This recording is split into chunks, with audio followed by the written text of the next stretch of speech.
আমি তোকে চেয়েও দেখলাম, আমি তোকে পেয়েও দেখলাম, আমি তোর হয়েও দেখলাম, আমি তোকে হারিয়েও দেখলাম, তোকে আটকেও দেখলাম, তোকে যেতে দিয়েও দেখলাম।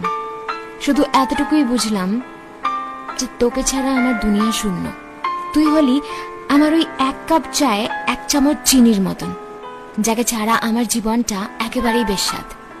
তুই না আমার জিগসা পাজেলের সেই ব্লকটার মতন, যাকে ছাড়া আমার জীবনের পিকচারটাই ইনকমপ্লিট। তুই হলি এমন একটা মানুষ যার একটা মেসেজে আমি আমার গোটা দিনের ক্লান্তি, টেনশন সব ভুলে যাই। তুই হলি আমার সেই ফেভারিট নোটিফিকেশন, যাকে দেখলেই অজান্তেই আমার মুখে একটা হাসি চলে আসে। তুই হলি আমার সেই হাসির কারণ। আমি বলতেই চাই না এই দুনিয়াকে যে তুই আমার জন্য কতটা স্পেশাল, কারণ তুই সাথে থাকলে আমার সবকিছুই স্পেশাল। বাস এতটুকুই বলবো যে তোকে ছাড়া শুধু থাকাই হবে, কখনো ভালো থাকা হবে না।